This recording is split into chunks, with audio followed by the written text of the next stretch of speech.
2024 pukul 09.00 WIB. Jemaat yang Tuhan Yesus Kristus kasihi, selamat pagi, Shalom. Majelis Pekerja Klasis GPM Kota Ambon menyampaikan selamat datang bagi Bapak Ibu Saudara-saudari, anak-anak di kebaktian ini, khusus bagi yang baru pertama kali hadir di Gereja Maranatha. Kami menyambut kehadiran Bapak Ibu Saudara-saudari anak-anak dengan sukacita. Kami mengucapkan terima kasih kepada jemaat atas seluruh perhatian serta topangan untuk pelayanan dan kesaksian di Gereja Maranatha. Kami juga mengucapkan selamat bagi jemaat yang menikmati sukacita hari ulang tahun kelahiran, hari ulang tahun pernikahan dan kebahagiaan lainnya di sepanjang minggu ini. Doa kami, Tuhan Yesus senantiasa memberkati. Selanjutnya kami mohon perhatian jemaat untuk informasi pelayanan sebagai berikut.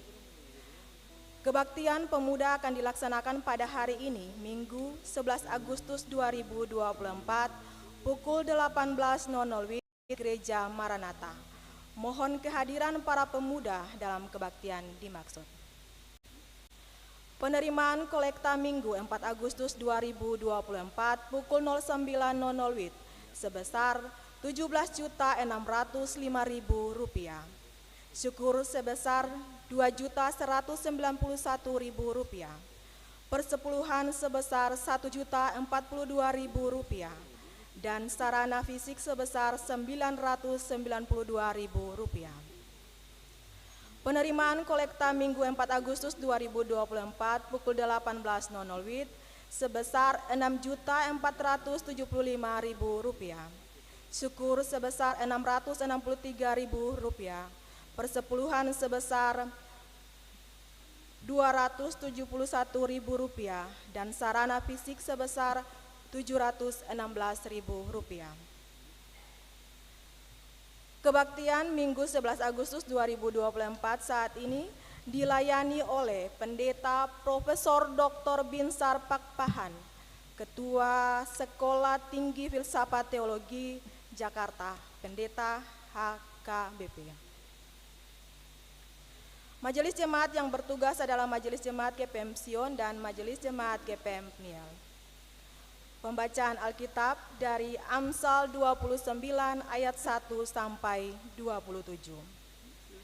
Yang mengisi pujian dalam kebaktian ini duet Elda dan Nesya, vokal grup pria sektor 6 Betel, dan paduan suara Liga Tura. Lagu prosesi masuk para pelayan dari nyanyian rohani nomor 3 ayat 1 dan 2. Lagu untuk jabat tangan dari nyanyian rohani nomor 131. Jemaat, setelah kebaktian akan dilakukan jabat tangan dengan para pelayan di pintu keluar.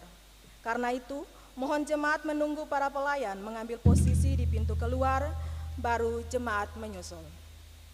Demikian Warta Majelis Pekerja Klasis GPM Kota Ambon. Atas perhatiannya kami ucapkan terima kasih. Selamat memaknai persekutuan dengan Tuhan dan sesama di kebaktian ini. Tuhan Yesus memberkati. Shalom. Ambon, 11 Agustus 2024. Majelis Pekerja Klasis GPM Kota Ambon, Pendeta R.A. Rikumahu MTH Ketua, Pendeta M. Takaria MSI Sekretaris.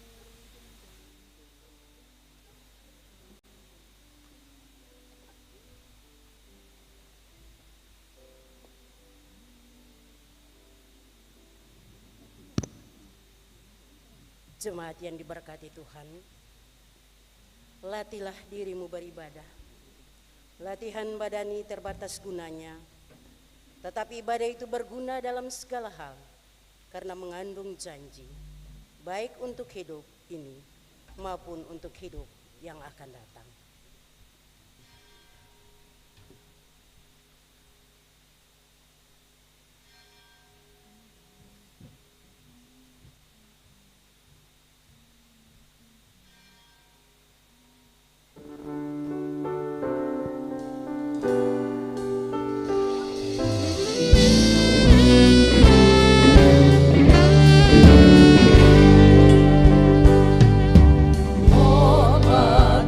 Selamat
Kebaktian ini berlangsung dalam tatanan kasih Allah Bapa Sang Pencipta, Tuhan Yesus Kristus Sang Penyelamat, dan Roh Kudus Sang Pembaru.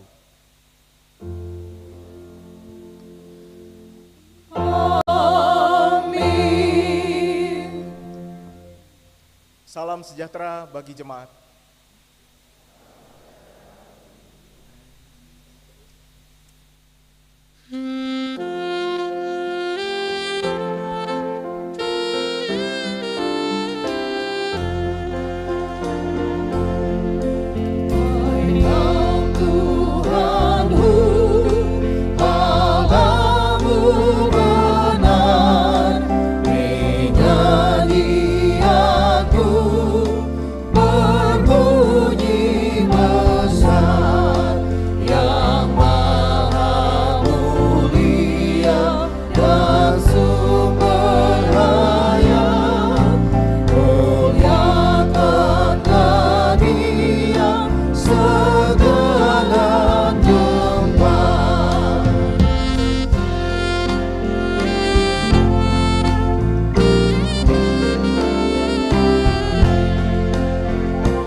Jemaat yang diberkati Tuhan Yesus, sebagai umat yang mengikuti Yesus, marilah dengan penuh kesadaran diri kita mengakui keberadaan kita.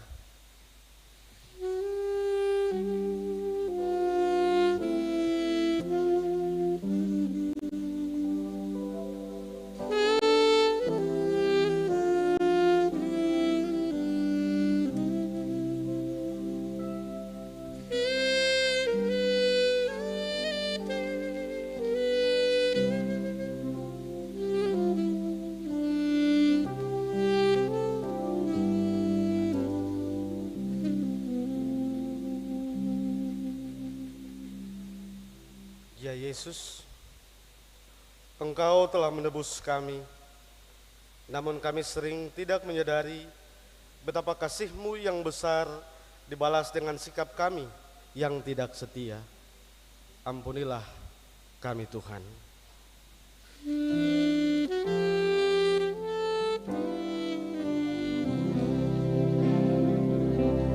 Ya Yesus, tolonglah, hapuskan dosaku,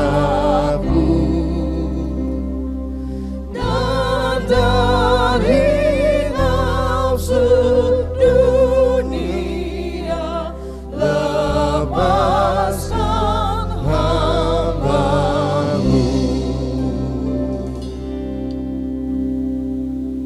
Kami mengaku ingin mengikuti Yesus sepanjang hidup kami. Namun terkadang pesona dunia membuat kami larut dan menempatkan Engkau bukan pada posisi yang terutama.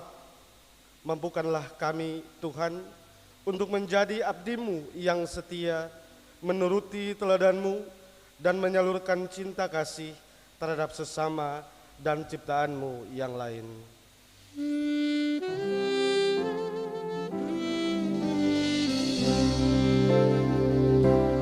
Ya Yesus, dengarlah seruan hatiku, lengkapkan aku yang lemah sebagai maskermu.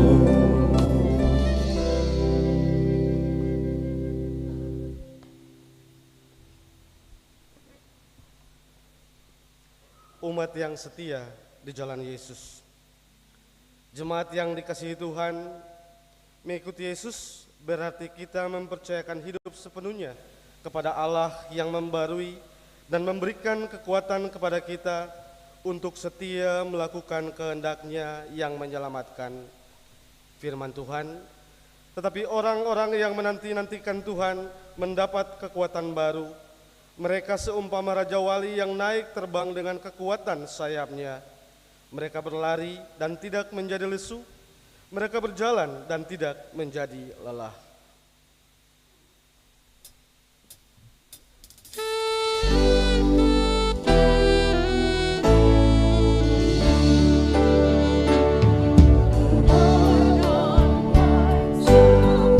Semuanya yang diperbuat Allah, dibimbing oleh tangannya, ku tak berjalan salah. Di sisinya selamanya, ku aman dan selamat, dipimpin dengan hikmat.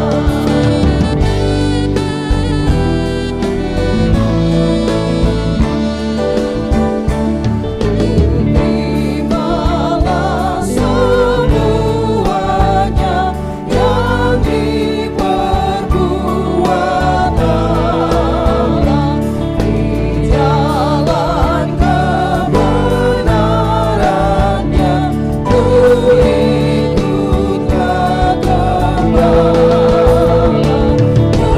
Kekuatan dan pertolongan diberinya senantiasa, layaknya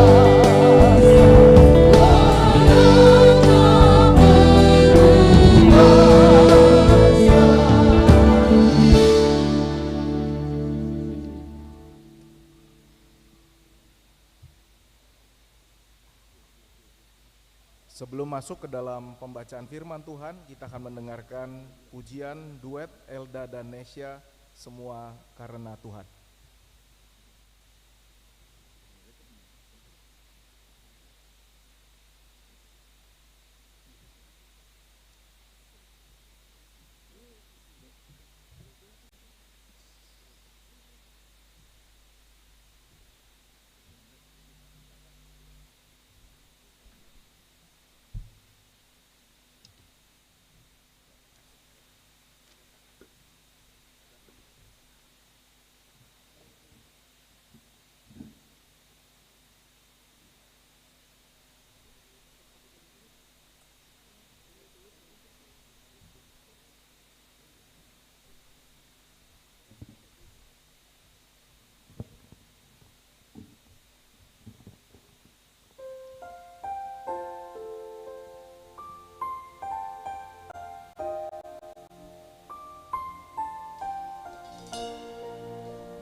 Jemaat yang diberkati Tuhan, di hari ini kita akan ada dalam pelayanan firman.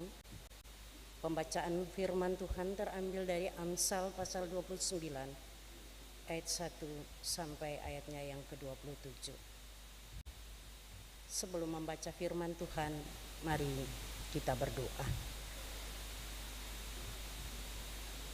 Datanglah ya Roh Kudus, mampukanlah kami untuk membaca Alkitab dan mengerti pemberitaan firman-Mu serta melakukannya dalam hidup kami. Amin.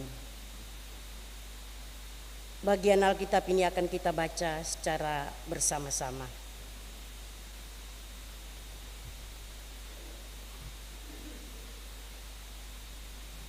Kita mulai membaca Alkitab.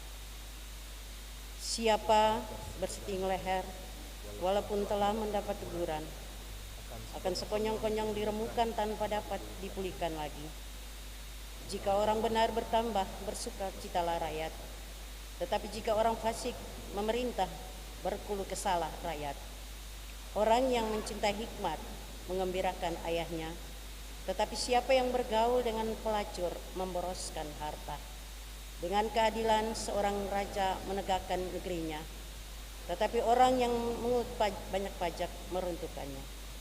Orang yang menjilat sesamanya membentengkan jerat di depan kakinya. Orang yang jahat terjerat oleh pelanggarannya, tetapi orang benar akan bersorak-sorak dan bersukacita. Orang benar mengetahui hak yang lemah, tetapi orang fasik tidak mengertinya. Pencemoh mengacutkan kota, tetapi orang bijak merendahkan amarah. Jika orang bijak berperkara dalam, orang bodoh itu mengamuk dan tertawa, sehingga tidak ada ketenangan. Orang yang haus akan darah membenci orang saleh, tetapi orang yang jujur mencari keselamatannya. Orang yang melembutkan, tetapi orang bijak akhirnya merendamkannya. Kalau pemerintah memperhatikan kebodohan, semua pegawainya menjadi. Si miskin dan si penindas bertemu, dan Tuhan membuat mata kedua orang itu bersih. Raja yang menghakimi orang lemah dengan adil, taktahnya tetap kokoh untuk selama-lamanya. Tongkat dan teguran mendatangkan hikmat, tetapi anak yang dibiarkan mempermalukan ibunya. Jika orang fasik bertambah, bertambah pula lah penderitaan. Tetapi orang benar akan melihat keruntuhan mereka. Didiklah anakmu, maka ia akan memberikan ketenteraman kepadamu dan mendatangkan sukacita kepadamu. Bila tidak ada wahyu, menjadi liarlah rakyat. Berbahagialah orang yang berpegang pada hukum. Dengan kata-kata saja, seorang hamba tidak dapat dipajari. Sebab walaupun ia mengerti, namun ia tidak mengindahkannya. Cepat dengan kata-katanya. Harapan lebih banyak dari siapa memajakan hambanya untuk akhirnya menjadikan dia keras kepala. Si pemarah menimbulkan pertengkaran, dan orang yang lekas gusar banyak pelanggarannya. Keangkuhan merendahkan orang, tetapi orang yang rendah hati menerima pujian. Siapa menerima bagian dari pencuri membenci dirinya. Didengarnya kutuk, tetapi tidak diberitahukan. Takut kepada orang yang mendatangkan jerat, tetapi siapa percaya kepada Tuhan dilindungi banyak. Tetapi Tuhan,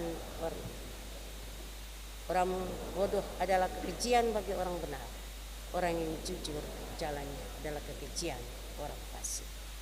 Demikianlah firman Tuhan. Berbahagialah saudara-saudari yang mendengar firman-Nya dan dimampukan untuk menyaksikan namanya kapan dan di mana saja.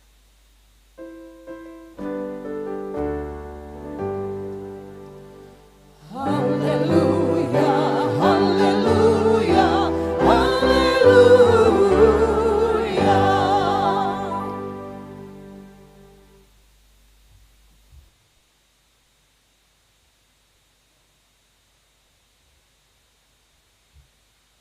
Bapak Ibu Saudara, selamat pagi. Tabea. Senang sekali bisa bersama dengan Ibu Bapak di gereja Tuhan ini, di gereja Maranatha.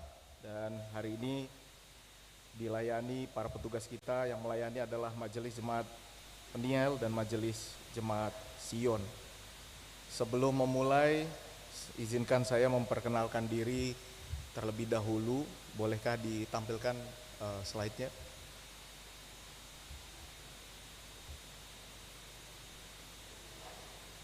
Nama saya Binsar Pakpahan. Saya beta pendeta di HKBP. Beta sekarang jadi ketua atau rektor di STFT Jakarta, Sekolah Tinggi Filsafat Teologi Jakarta, atau dulu dikenal STT Jakarta. Dan kami sedang ada acara bersama dengan Persekutuan Sekolah-Sekolah Teologi di Indonesia. Ada acara di UKIM, kami mengadakan sebuah kuliah akhir tahun atau disebut summer school bersama dengan mahasiswa-mahasiswi program magister teologi dari berbagai sekolah di seluruh Indonesia. Kami mengadakan acara di Universitas Kristen Indonesia Maluku di UKIM, dan senang sekali bisa bersama dengan saudara-saudara karena hari ini beta saya sendiri ada teman beberapa yang datang dari STFT Jakarta. Ada Bapak Wakil Ketua 2 kami, Bapak Felix Lawalata, lalu ada Wakil Ketua 4, Pendeta Justisia Foxday Hatu, lalu ada dosen kami juga Dr. Novisine, lalu ada bersama kami teman kami dari Persetia, Saudari Bunga, dan juga ada Pak Hendrik, besan dari Pak Felix. Jadi kami semua ada di sini. Mungkin ada 1-2 mahasiswa kami yang ada di sekitar Ibu Bapak, di tengah-tengah jemaat. Kami senang sekali karena di tengah-tengah tugas kami sekarang boleh diajak melayani bersama dengan Ibu Bapak di gereja Tuhan ini, karena tahun ini STT Jakarta berusia 90 tahun. Dan kami merayakannya dengan tema melampaui batas, menyahabati sesama. Kebetulan yang terakhir rektor kami dari Gereja Protestan Maluku adalah Opa Latuiha Malo, dan Pendeta Dr. Yusti adalah pendeta GPM, utusan GPM yang menjadi dosen di STFT Jakarta, sekarang Wakil Ketua 4. Kita doakan semoga dia juga nanti meneruskan jejak Opa Latuiha Malo menjadi ketua suatu saat di STT Jakarta. Tapi ini kali kedua beta datang di kota Ambon Manise, karena sebelumnya beta ada 2 bulan yang lalu dan diminta bertugas melayani di jemaat Bethel di gereja Yosef Camp. Jadi senang sekali juga hari ini ada vokal grup pria sektor 6 dari jemaat Bethel yang akan bernyanyi Busu-busu orang saudara. Jadi busu-busu kita saudara semua sampai di sini. Dan ini adalah kali kedua. Ternyata Ambon punya kesan yang luar biasa, karena hari ini beta datang kembali ke kota Ambon. Beta sudah menikah, anak 2, paling besar kelas 6 SD, paling kecil umur hampir 4 tahun. Demikian salam perkenalan. Jika Ibu Bapak ada mampir Jakarta, jangan lupa mampir ke kampus STT Jakarta. Nanti beta sediakan kopi, teh, makanan dan minuman untuk menyambut. Tapi jangan cari papeda. Beta saya punya papeda. Ambon Manise, kota yang berkesan. Hari ini tema firman Tuhan, saudara-saudara, adalah karakter hidup orang benar. Karakter hidup orang benar. Kalau sama kita ditanya, apa yang membuat seseorang disebut Kristen? Kenapa seseorang disebut Kristen? Apa yang membuat kita disebut Kristen? Kenapa pertanyaan ini penting sekali? Karena Ibu Bapak Saudara-saudara, pergi ke gereja tidak otomatis membuat kita jadi orang Kristen. Sama seperti pergi ke kafe untuk anak muda tidak membuat kita jadi anak muda. Kita ulangi. Pergi ke gereja tidak otomatis membuat kita jadi orang Kristen. Sama seperti pergi ke kafe untuk anak muda tidak otomatis membuat kita jadi anak muda. Jadi pergi ke gereja tidak otomatis membuat kita jadi Kristen. Kalau begitu apa yang membuat seseorang disebut sebagai Kristen? Rasul Paulus dan Rasul Yakobus mengatakan, kalau Rasul Paulus mengatakan seorang dibenarkan karena iman. Jadi kita semua menjadi Kristen karena iman kita kepada Kristus, dan karena itu kita dibenarkan. Tapi Rasul Yakobus mengatakan iman tanpa perbuatan adalah mati. Yang mana yang benar? Iman atau perbuatan? Yang menarik adalah dari kedua rasul ini kita belajar bahwa orang menilai kita dari perbuatan. Tuhan melihat iman kita. Saya ulangi saudara-saudara. Manusia tidak bisa melihat iman kita. Manusia bisa melihat perbuatan kita. Tuhan tahu iman kita. Jadi bagaimana seseorang melihat orang lain Kristen? Dari perbuatannya, dari karakternya, dari kehidupannya. Apa yang membuat seseorang disebut Kristen? Oke, sekarang beta ganti pertanyaannya. Apa yang membuat seseorang disebut orang Maluku? Nah ini beta saya berani komentar, takut dimarahi. Apa ciri orang Maluku? Yang pertama, murah senyum. Betul toh? Betul Seng? Betul? Murah senyum? Murah senyum, kasih harga mahal, tetap senyum. Senyum selalu. Tapi ini beta baca ya, jadi beta saya berani ngomong yang aneh-aneh. Yang kedua, volume suara seperti Tifa Tahuri katanya. Ini ada yang tulis. Tapi sebenarnya yang beta lihat orang Maluku jago sekali bernyanyi, luar biasa. Makanya yang bersaing di Indonesian Idol, kalau bukan orang Maluku, orang Batak, kita berdua saingan terus lah. Dan apalagi cirinya, mereka semua kata website ini ya, kata tulisan ini, orang Ambon yang bisa lihat temannya susah, jadi pasti akan bantu kerabat. Makanya kalau satu masuk di kantor pemerintahan, yang lain mengikut. Sama, kita basudara. Mungkin orang Batak sama orang Ambon basudara mungkin ya. Makanya banyak miripnya.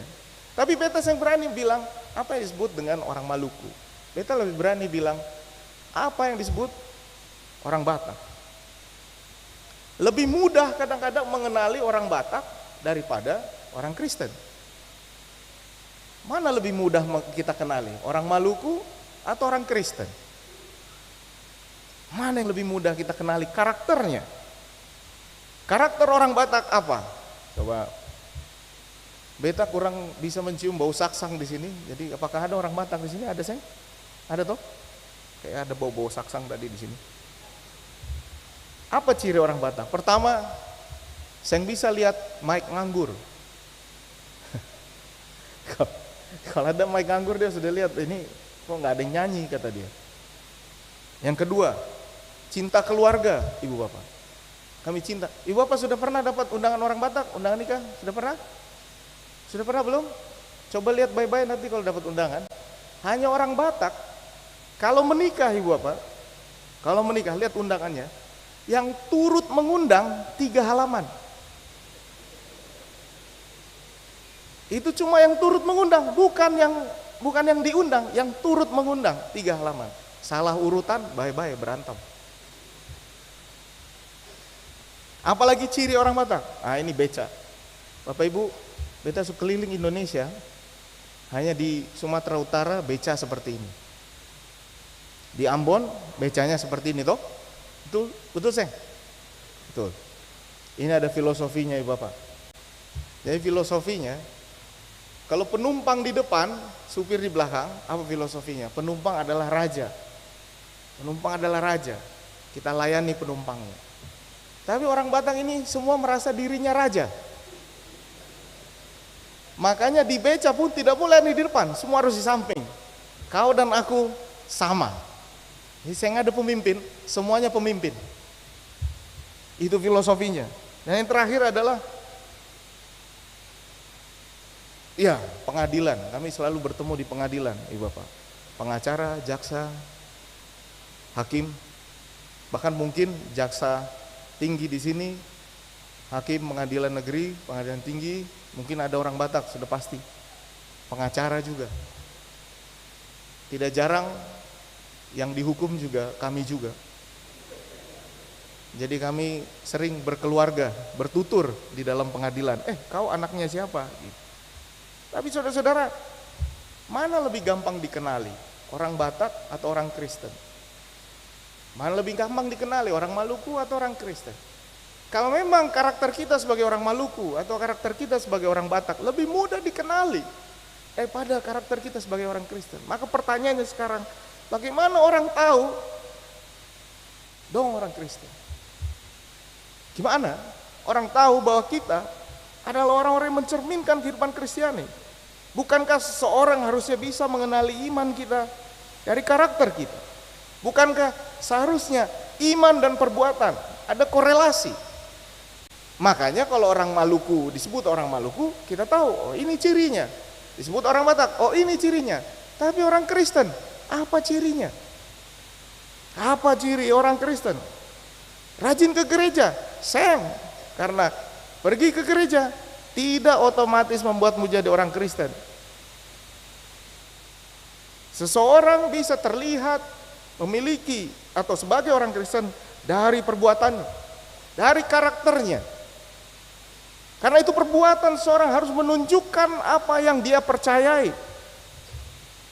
Dan itulah teks kita hari ini. Teks yang ditulis, yang diambil dari kitab Amsal, kitab yang penuh dengan ujaran hikmat. Kalau dalam bahasa Yunani, Sophia. Kalau dalam, ini mirip dengan bahasa Indonesia yang dari bahasa Arab ya. Kalau dalam bahasa Ibrani, Chokhmat, hikmat. Kitab Amsal adalah kitab hikmat yang selalu membedakan dan memperlihatkan bahwa ada dua jenis kebijaksanaan. Dan dua-duanya disebut sebagai perempuan. Jadi Sophia itu memang perempuan dalam bahasa Ibrani. Chokhmat itu perempuan. Ada lady wisdom, ada madam folly, ada ibu bijaksana dan ibu yang tidak bijaksana. Dan di dalam kitab Amsal, kedua jenis hikmat ini diperlihatkan dengan jelas. Siapa yang mau pilih yang mana? Dua-duanya ada contohnya. Amsal selalu menampilkan perbedaan antara yang berhikmat atau tidak berhikmat. Seperti misalnya dalam Amsal 29 ayat 3 ini. Orang yang mencintai hikmat menggembirakan ayahnya. Tapi siapa yang tidak berhikmat, itu akan bergaul dengan pelacur dan memboroskan harta.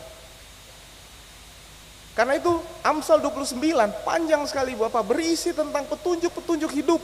Bagaimana kita bisa melihat, langsung melihat yang mana hikmat yang dari Tuhan. Ini sebenarnya tidak perlu juga orang untuk pintar sekali untuk melihat siapa yang berasal dari Tuhan. Karakter mana yang berasal dari Tuhan. Karena kita bisa langsung melihatnya di dalam kitab Amsal ini. Misalnya dalam Amsal 29 ini yang diperlihatkan adalah karakter pemimpin. Ada beberapa ayat yang menunjukkan karakter pemimpin. Dan ini beta pilih karena ada beberapa ya karakter yang akan diperlihatkan dalam Amsal 29 ini. Penting juga karena beta lihat di berbagai daerah, bukan hanya di Maluku, bukan hanya di Ambon, gambar-gambar jalan-jalan penuh dengan poster calon pemimpin kita masa depan, pilkada akan datang. Karena itu baik juga kalau kita melihat siapakah pemimpin yang memiliki karakter Kristiani. Karena di dalam Amsal 29 dikatakan siapa yang berhikmat dan siapa yang tidak berhikmat. Ciri seorang pemimpin apa? Jika orang benar, bertambah sukacitalah rakyat. Jika tidak benar, berkeluh kesahlah rakyat. Bapak Ibu mesti bayangkan kalau nanti memilih, dengan pilihan siapa Bapak Ibu akan bersukacita. Bukan bersukacita karena dia keluarga, tapi bersukacita karena dia akan membawa kebaikan buat kita semua. 29 ayat 4, dengan keadilan seorang raja menegakkan negerinya. Ini yang berhikmat. Tidak berhikmat orang yang memungut banyak pajak, meruntuhkannya. Jadi terlihat langsung siapa yang berhikmat, siapa yang tidak berhikmat.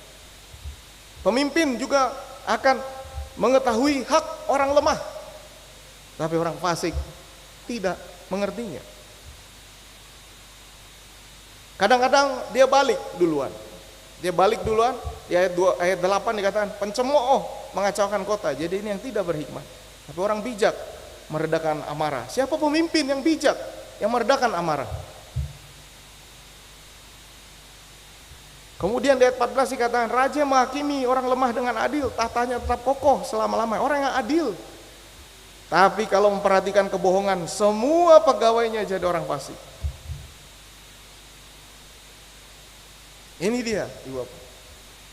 Amsal memperlihatkan apa yang harus kita perhatikan sebagai karakter pemimpin yang punya jiwa Kristiani. Ibu Bapak, kita bisa mengenali yang mana yang lebih berkarakter Kristiani meski dunia menawarkan dua pilihan. Kita bisa lihat. Karena menjadi orang Kristen berarti memiliki karakter kasih, memiliki karakter seperti Kristus, memiliki karakter yang mengikuti firman Tuhan. Kita bahkan bisa lihat yang mana sebenarnya orang yang melakukannya dengan karakter Kristiani. Misalnya, contoh ini Ibu Bapak. Ada kalau bos dibilang ruk-ruk ya, ruk-ruk. Ruk-ruk toh, yang marah-marah apa itu? Ruk-ruk? Ruk-ruk. Pilih mana, bos yang baik atau bos yang marah-marah, oke? Coba kita lihat dulu. Tidak mengatakan bos yang marah-marah ini jahat juga, sayang. Ada dua penelitian di dunia Ibu Bapak. Yang pertama penelitian Journal of Personality and Social Psychology. Dia bilang, pemimpin yang agresif, suka menekan, mereka yang marah-marah akan lebih sukses dalam organisasi karena sifat dominan. Jadi bilang, ini menurut penelitian, orang yang keras ini yang akan berhasil. Oke? Makanya kita bisa lihat Presiden Donald Trump misalnya. Ambil kendali, marah-marah. Yang menarik Bapak bahwa cara mengendalikannya juga bisa dilihat dari sifat seseorang tadi. Saya pernah nonton, Ibu Bapak pernah tonton ini ada acara, jadi Dog Whisperer namanya Cesar Millan. Cesar Millan ini pawang anjing ya, dia pawang, dia bisa mengendalikan. Jadi kalau anjing marah dia bisa kendalikan. Itu tanda seorang pemimpin adalah dia bisa mengambil kendali. Dia bisa rebut semuanya. Semua orang akan mendengar dia, entah takut, entah karena segan. Nah, Cesar Millan mengatakan bahwa orang yang mau berkuasa harus jadi dominan, harus mengambil kendali. Jadi itu satu contoh. Contoh yang lain mengatakan berbeda. Seorang pemimpin harusnya punya kecerdasan emosional. Menurut Daniel Goleman, dia mengatakan bahwa prinsip kasih dan spiritualitas dan lingkungan kerja yang manusiawi itu akan membawa lebih banyak keberhasilan. Gitu ya. Jadi ini dua pemimpin yang berbeda ya Bapak. Yang satu bilang, kau bisa apa? Yang satu lagi bilang, apa yang bisa saya bantu supaya kamu berhasil? Kira-kira menurut Ibu Bapak, siapa yang akan berhasil jadi pemimpin? Yang satu atau yang dua? Ibu Bapak sendiri tipe yang mana? Tipe ruk-ruk atau tipe bye-bye? Kalau pertanyaannya siapa yang akan berhasil, tergantung kadang-kadang, tergantung organisasinya. Toh organisasimu seperti apa, ya memang ada tipe yang dibutuhkan di situ. Itu mungkin seperti itu. Tapi kalau ditanya yang mana yang lebih Kristiani, rata-rata kita akan bilang yang baik. Yang mana yang lebih Kristiani? Tapi bukan pertanyaannya yang mana yang akan berhasil. Jadi kalau pertanyaan yang mana yang lebih menunjukkan karakter Kristus, kita bisa melihatnya, kan bisa menciumnya. Karena meskipun imanmu adalah urusanmu dengan Allah, Tapi kitab Amsal mengatakan perbuatanmu akan menjadi penanda siapa dirimu kepada yang lain. Perbuatanmu menjadi penanda siapa dirimu. Apakah kamu Kristen atau bukan? Bagaimana mungkin kamu menyebut dirimu Kristen tapi berlaku tidak jujur? Menyontek misalnya, saudara-saudara. Tapi ini agak susah juga ya, Ibu Bapak. Kalau misalnya adik-adik yang ada di sini coba pikir kalau satu kelas menyontek, kita ikut menyontek, Seng. Mungkin iya. Tapi yang benar yang mana? Yang Kristiani yang mana? Tidak menyontek. Tetapi kalau semuanya sudah terpengaruh, bahkan orang tua pun seperti di India nih, boleh kasih besar. Di India ini orang tua ikut membantu anak-anaknya mencontek. Dia sampai naik gedung untuk kasih contekan. Jangan dicoba Ibu Bapak di sini. Tetapi kadang-kadang susah juga untuk menunjukkan karakter Kristen ini. Kalau semua orang di sekitar kita menganggap yang Kristen ini aneh. Kristen ini aneh. Saya kasih contoh. Nanti saya mau Ibu Bapak coba pikir baik-baik apa jawabannya. Saya punya teman. Ini cerita asli, kisah asli. Saya punya teman, beta punya teman. Dia kerja di kantor pemerintahan di Jakarta. Jadi di kantor pemerintahan ini seperti biasa. Kalau ASN baru Ibu Bapak, kalau disuruh tanda tangan dia tanda tangan saya, dia sering lihat lagi apa yang ditanda tangan, dia tanda tangan saya. Tanda tangan. Setiap akhir bulan tanda tangan, honor bertambah, gaji bertambah. Bulan pertama, bulan kedua tanda tangan, gaji bertambah. Bulan ketiga saya nggak ada tanda tangan, gaji tidak bertambah. Baru dia pikir ada hubungannya antara tanda tangan dan tambah gaji. Bulan keempat datang lagi tanda tangan. Kali ini tanya, ini tanda tangan apa? Jadi di bulan keempat dia bilang, udah kamu tanda tangan aja, itu SPJ, Perjadin, perjalanan dinas.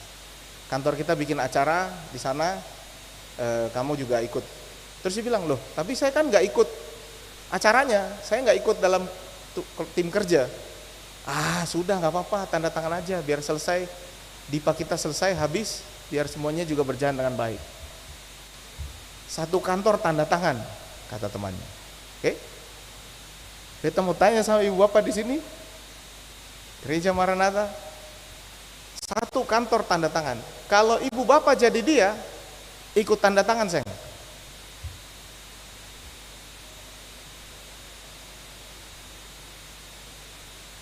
Satu kantor tanda tangan.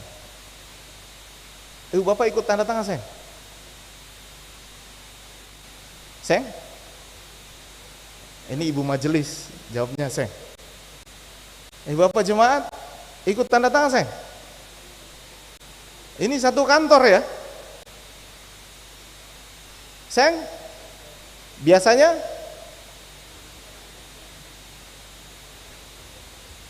yang benar yang mana? Yang benar yang mana? Seng tuh. Tapi yang terjadi biasanya apa? Ini baru keluar suara aslinya. Tadi malu-malu. Sulit Ibu Bapak, sulit sekali. Dalam dunia nyata, ketika kita lihat ini berhadapan dengan kita hari demi hari, langsung di depan mata. Teori semua orang tahu kita yang mana yang bijaksana, yang mana mengikuti firman Tuhan. Seng. Tapi kalau aslinya, kita diskusi dulu. Dan itu yang terjadi setiap hari.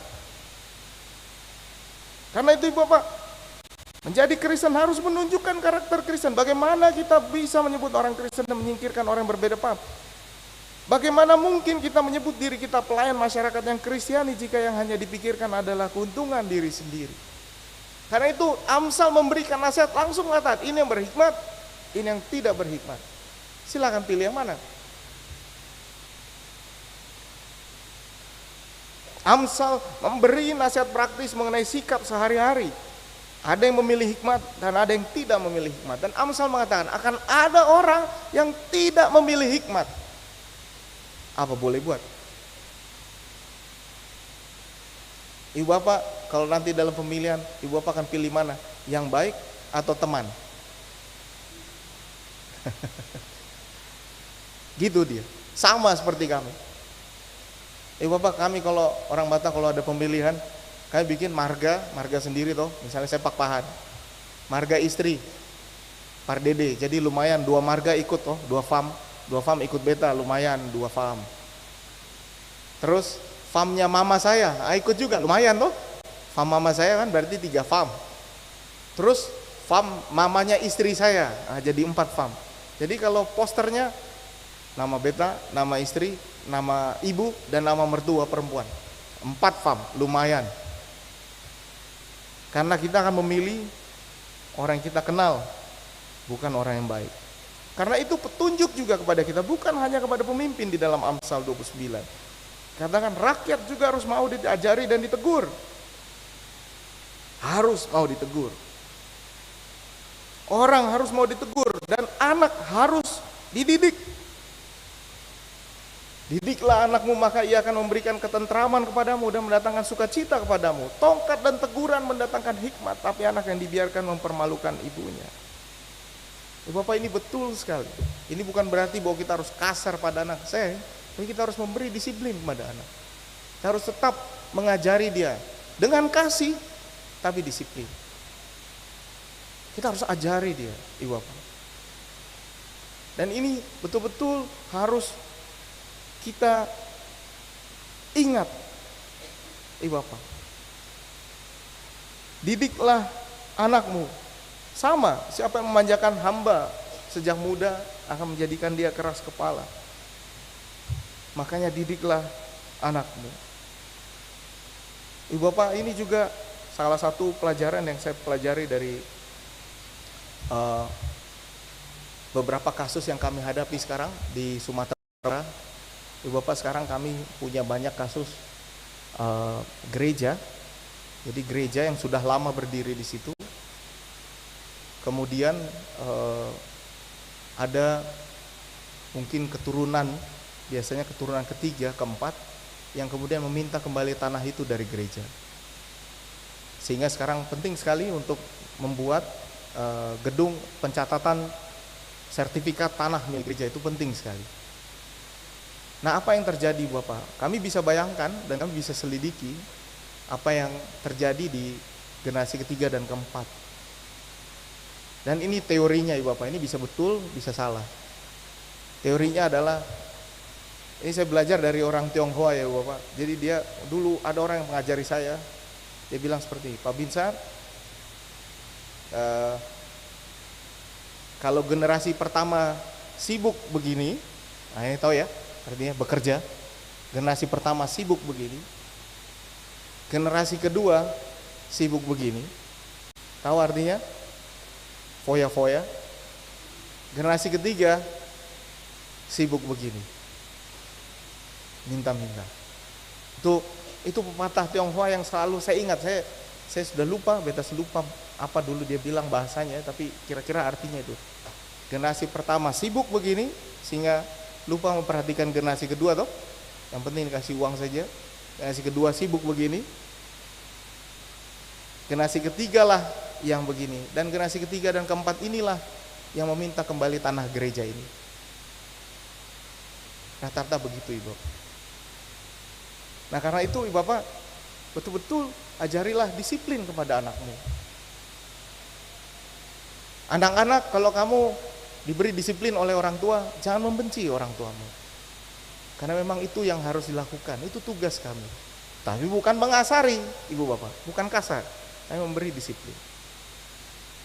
Dengan sedih hati saya harus mendisiplinkan anak saya kalau dia melakukan kesalahan, dengan sedih hati. Lebih sedih hati orang tua memberi disiplin kepada anak. Ini buat anak-anak supaya tahu kami tidak bahagia menghukum anak. Kami yang senang ya, kasih kalian hukuman, kami yang senang.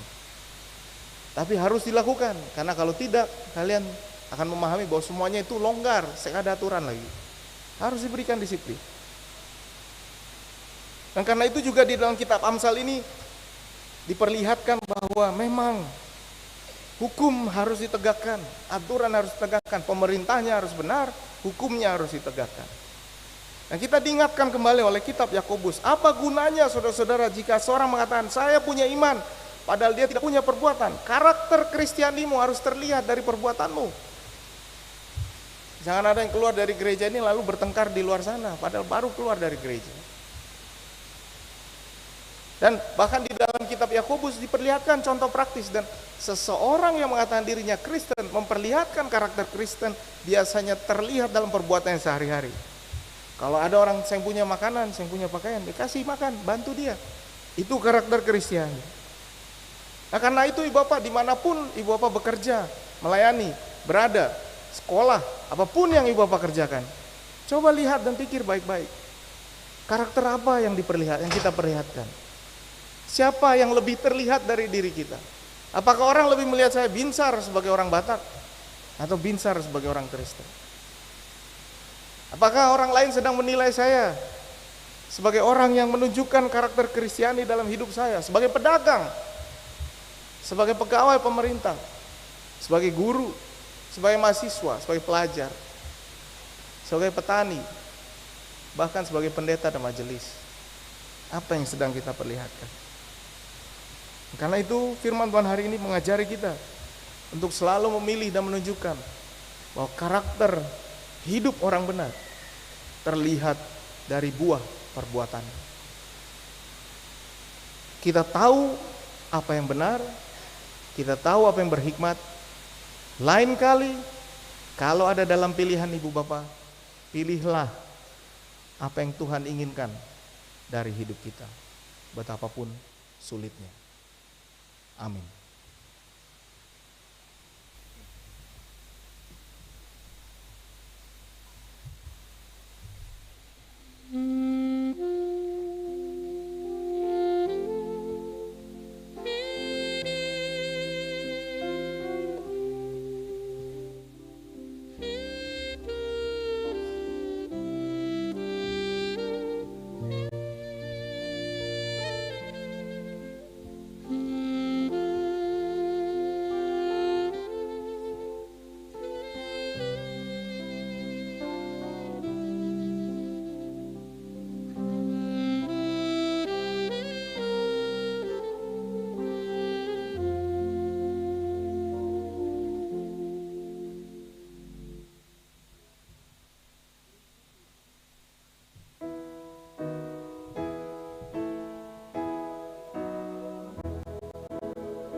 Saudara-saudara, saya undang ibu bapak untuk bangkit berdiri.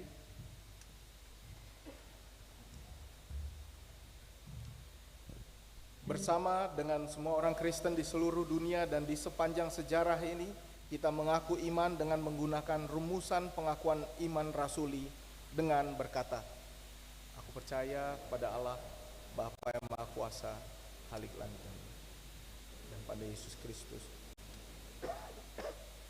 kandung daripada Roh Kudus, lahir dari anak darah Maria, menderita pemerintahan Pontius Pilatus, salibkan, mati dan dikuburkan, turun ke dalam kerajaan maut, pada hari yang ketiga bangkit pula dari antara orang mati, naik ke sorga, duduk sebelah kanan Allah, Bapa yang Maha Kuasa, dari sana akan datang untuk menghakimi orang hidup dan mati. Aku percaya pada Roh Kudus, gereja yang kudus dan persekutuan orang kudus, pengampunan dosa,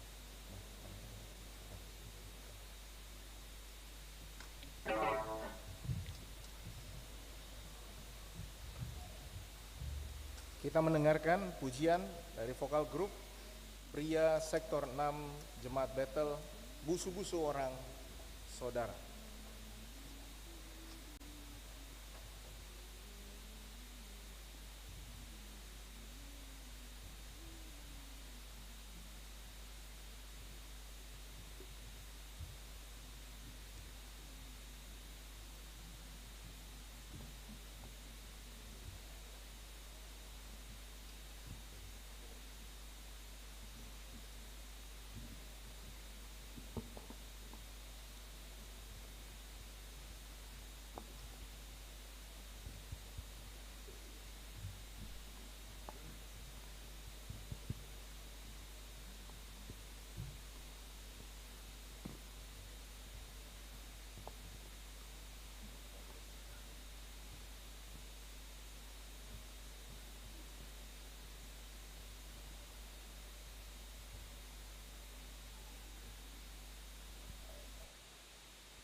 Saudara, katong mau bilang jangan bikin begitu.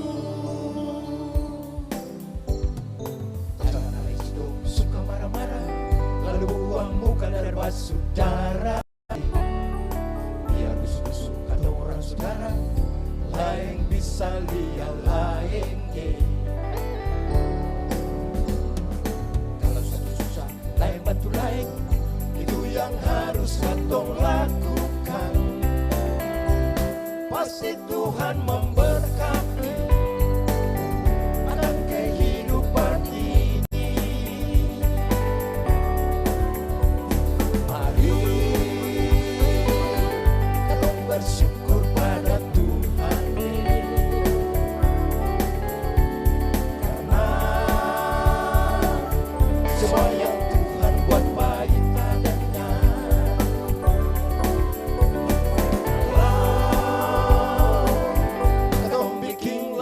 Janji Tuhan bisa hidup binasa, katong lain benci lain, sudah hancur orang saudara.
Jemaat kekasih Kristus, marilah kita mensyukuri berkat Allah dengan menyerahkan persembahan kita kepadanya sambil mengingat firman Allah.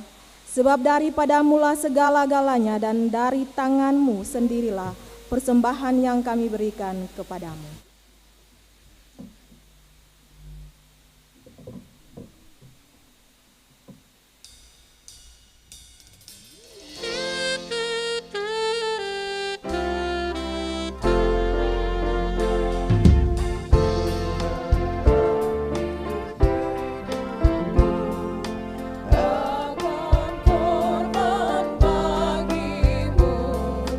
Jika tangan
terimalah persembahan ini dan seluruh hidup di kaki salib Tuhan, karena Engkau persembahan yang agung, tulus dan suci menebus dosa dunia.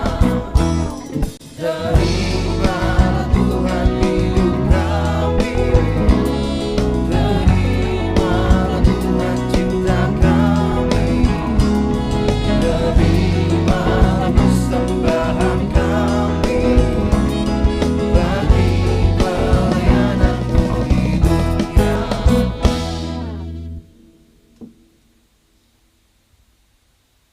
Jemaat, mari kita berdoa.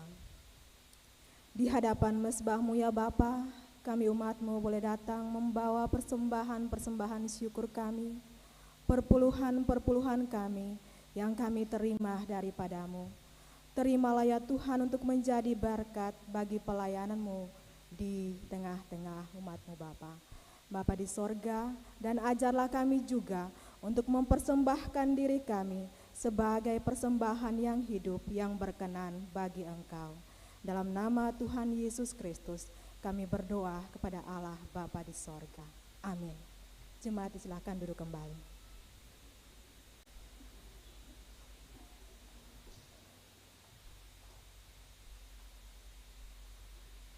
Kita mendengarkan persembahan pujian dari paduan suara Ligatura dengan dua lagu Tak Kutaukan Hari Esok dan Gospel Magnificat.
Shalom.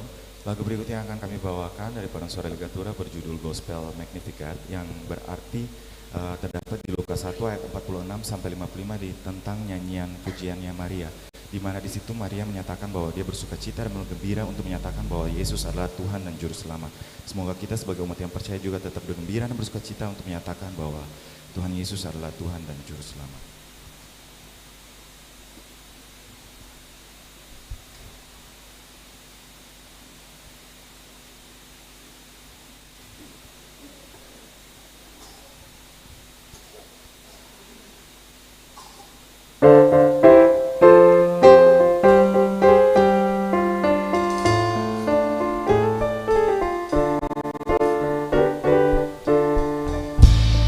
Oh my soul,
Puji Tuhan, luar biasa. Saudara-saudara, mari kita masuk di dalam doa syafaat dan nanti diakhiri dengan bersama-sama mengucapkan doa Bapa kami.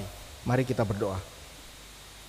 Kami bersyukur Allah yang baik untuk penyertaan-Mu di dalam kehidupan kami, sehingga kami boleh beribadah, bersekutu, memuji dan memuliakan nama-Mu, juga mendengarkan sebagian dari firman-Mu. Biarlah kami menjadi pelaku-pelaku firman dalam kehidupan kami, menghidupi apa yang menjadi karakter Kristiani dalam kehidupan kami. Ya Allah, kami mau berdoa untuk gereja-Mu. Engkaulah yang menyertai kami semua, terutama yang berhimpun di dalam gereja Maranatha Klasis Kota Ambon. Dari jemaat manapun kami datang dan juga dimanapun kami melayani, biarlah kami selalu menjadi orang-orang yang mencerminkan tingkah laku dan perbuatan yang menunjukkan karakter Kristiani dalam kehidupan kami. Kami berdoa untuk kesatuan hati para majelis, khususnya pada hari ini kami berdoa dan mengucap syukur untuk pelayanan yang dilakukan oleh majelis Jemaat Peniel dan majelis Jemaat Sion. Biarlah dalam Klasis Kota Ambon ini kami semua boleh saling menguatkan dan saling melayani, khususnya untuk bersama-sama dengan jemaat memuji dan muliakan nama-Mu. Pada saat ini kami juga bersyukur untuk setiap hal yang terjadi. Tuhan kiranya menyertai kami agar kami boleh melalui hari-hari kami semakin berhikmat kepadamu. Kami berdoa untuk setiap pergumulan yang kami hadapi, baik itu di dalam rumah tangga, di dalam pekerjaan, di dalam sekolah, studi kami, di dalam relasi kami satu dengan yang lain. Tuhanlah yang membantu kami untuk menyelesaikannya dengan baik, sehingga kami selalu memilih jalan keluar yang menunjukkan karakter Kristus di dalam setiap tingkah laku perkataan kami. Tuhan, kami juga mau bawa di dalam doa agar Engkau menyertai GPM Klasis Kota Ambon, juga seluruh pelayan dan jemaat yang ada di lingkup pelayanan Klasis Kota Ambon. Tuhan yang menyertai agar kami boleh satu dalam kesatuan, dalam hati, agar kami juga bisa menunjukkan buah-buah Kristiani dalam kehidupan kami. Kami secara khusus berdoa untuk jemaat, untuk Kota Ambon. Tuhan kiranya menyertai agar dalam proses pemilihan kepala daerah, baik di kabupaten, kota maupun provinsi, Tuhan akan memberikan orang-orang yang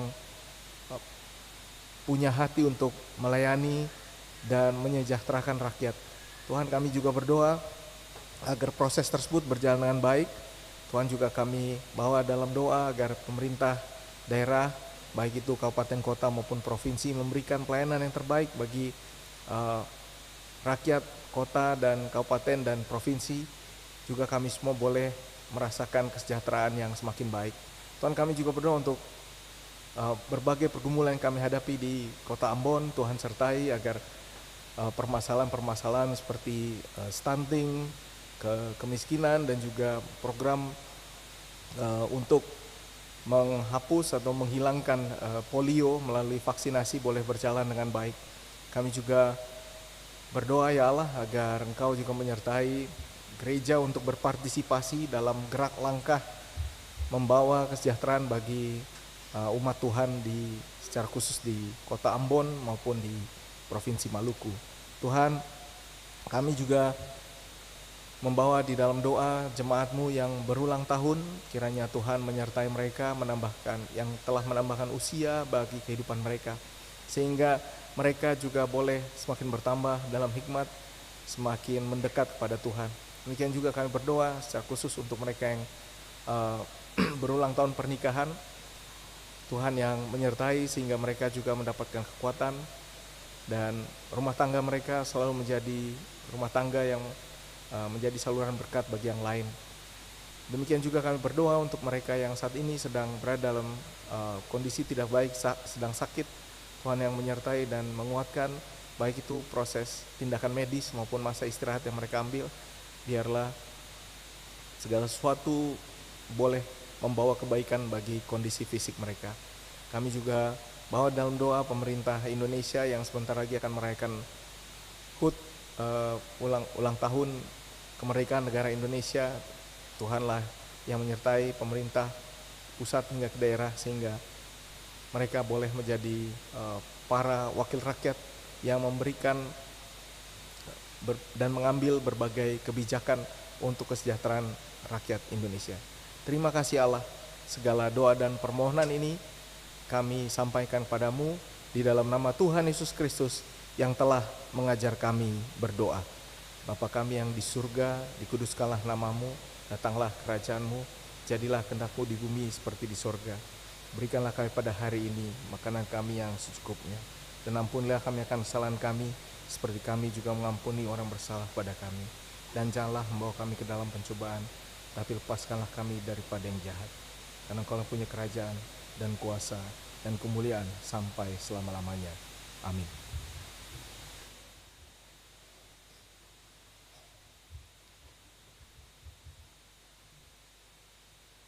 Saudara-saudara, saya undang untuk bangkit berdiri.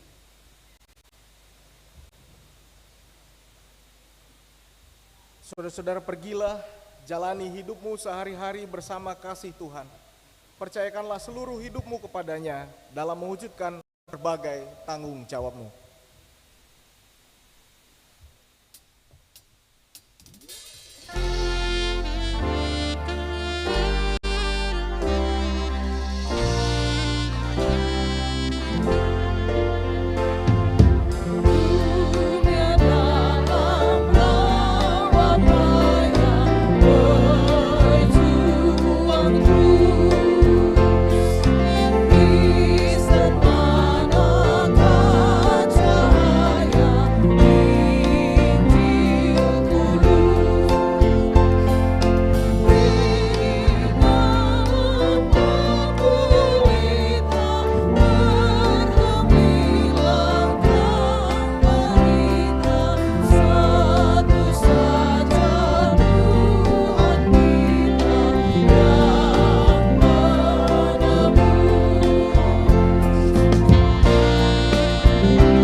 Saudara-saudara, sekarang terimalah janji penyertaan Allah. Kasih karunia Tuhan Yesus Kristus, kasih Allah Bapa, dan persekutuan Roh Kudus menyertai jemaat hari ini sampai selama-lamanya.